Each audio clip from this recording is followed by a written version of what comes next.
Welcome back to Contemporary Black Voices, and my name is Dr. Sharon Michael Chadwell, and sitting with me today are Mario Salas, Chris Dawkins, and Caleb Alexander.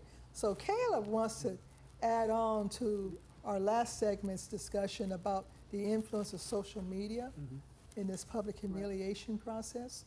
Yeah, no, so, I want to say something this week because I say something every week to get me attacked.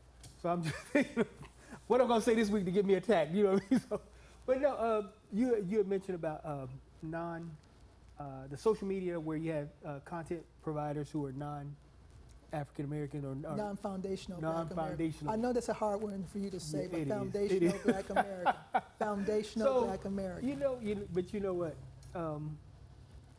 I mean, my question is, what are what are they calling out that is offending foundational Black Americans? And the reason I asked this, we were having a conversation earlier.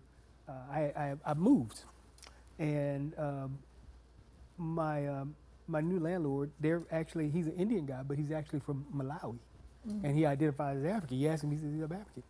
So we had a long conversation, good conversation about Africa, about blah, blah, blah, blah, blah.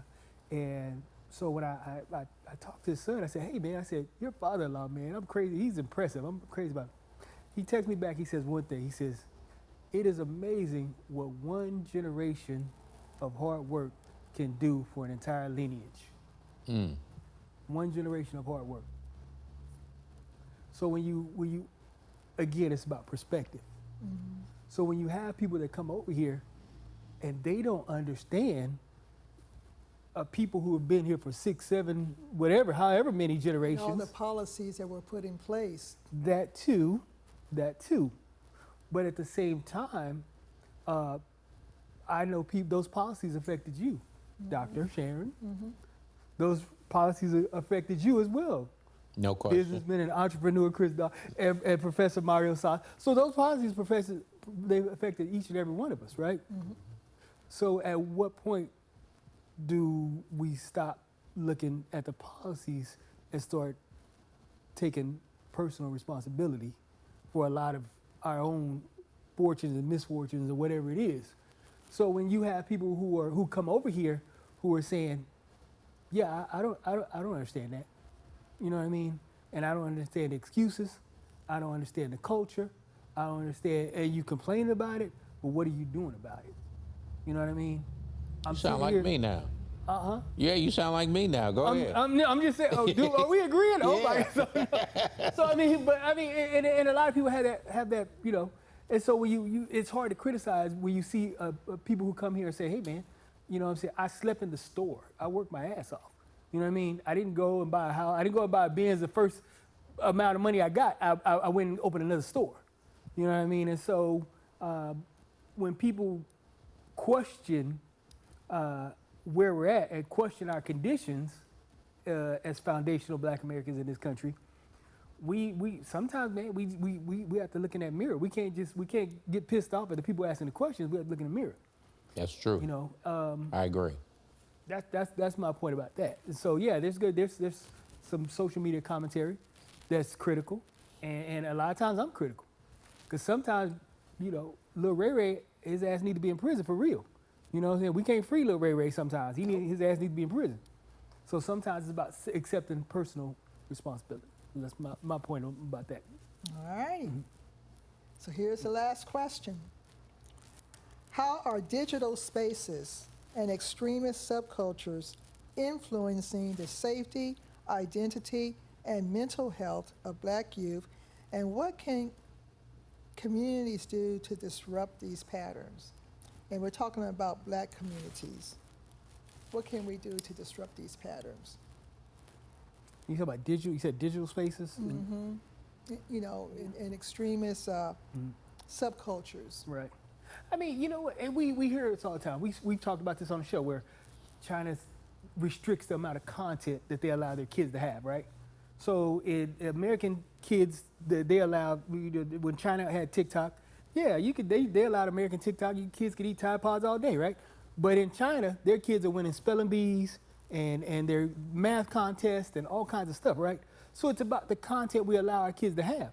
That content can't negatively influence our kids if one, if we don't put it out there, and two, if we don't allow them to have access to it. And you know, the other thing is that all the stuff that's out there, this is called a spade a spade.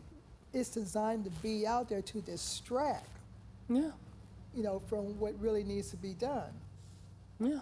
You know, so, and I've always raised this question. In my neighborhood, during the summer, when your kids were out of school, I remember when I was growing up, that, and my brother was part of this group, they would be knocking on doors trying to cut folks' grasses, lawns, right? They're not doing that anymore. No, no. We're not seeing that, you know?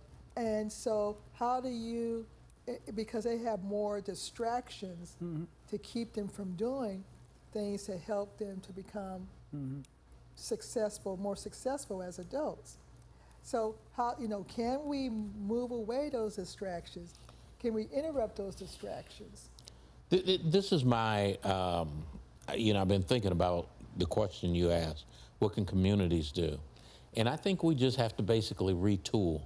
We have organizations that are within the community that have either strayed away from the community or no longer a part of the community. And I think of one being like the church. Okay, you've either got mega churches, you've got churches who work in a silo, doing their own thing, and they don't come together. So before we can really deal with the youth, we've got to build a foundation, I think, for our youth to be able, for us to be able to mentor or say something different to the youth than what they're doing. Because we're letting the internet and AI and everything else train them as opposed to us. And when you talk about what can communities do, that's what I think we need to do. Yeah, but the other problem is, and we talked about this too, kids ain't in the church. No, I'm not saying that. I'm not saying that they're in the church. Yeah. I'm just saying build foundational things, organizations and different communities that are within our community. I don't know that we, you know, again, using the church was a strong foundation for us. Back But I then. don't, but I don't think it's that way anymore. Right. And we've got to decide either, I mean, it's just like I saw, we talked about Tallarico on here. Well, Tallarico was on 126 Sirius. And he was saying that, well, he's got coming up for, you know, the black, because they specifically asked him about the black community. And he said, well, I'm going to all the churches, all the black churches. For what? Well, here's the thing. All of them? He's going on what was past, Yeah. okay? Yeah, And not where the future is. absolutely. Okay? So there's a little bit of disconnect there. But what I'm saying, the point that I'm trying to make is that the church may not be all of that. Right. But we've got to decide as a community, are they going to be a part of this or are they not going to be a part of that? And that takes give and take on both sides. But where do we start? Because and this is real talk, right? Real talk. If, a lot of times, and I hear from people who are in education, people want to go there and they want to fight the teacher because your kid got a bad grade. You know what I mean? You know, hey man, sit him down and make him study. You know what I'm saying? And he won't get a bad grade. Don't fight the teacher because you ain't helping your kids study. Your kids ain't doing what's. kinda like, Where do we start? Remember But that's a great You point. remember when I said on a few shows back where my son was put in special ed, and I was kind of saying, what? You know, so I was playing the game because, you know, I'm a teacher, and I became the parent, but then I got to watching my son. The reason why he didn't mind being in special ed because accommodations were made to reduce the amount of work Right. that was needed. And so when I told my boss, look, I need to go to this school to go talk to these teachers at this meeting, have a meeting, and I said, take him out. But he's not going to be successful. I said, well, if he flunks, He flunks. flunks. Yeah. Right. He'll learn. Yeah. And that's about looking in the mirror, right? That's about us examining us and okay, look, we got some issues we need to fix. Right. And it's not always about somebody else. It's about us looking in that mirror. Well, that comes back to what you were saying earlier. We got to look in the mirror at ourselves, Exactly. and we got to decide because part of the issue is us. Exactly. Yeah, as long as the mirror is not cracked, it's okay to look in the mirror.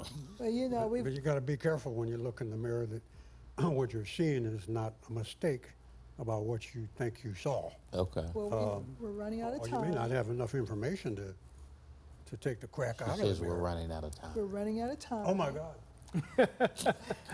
And, you know, before we sign off, we want to thank Linnell Taylor, who is our producer.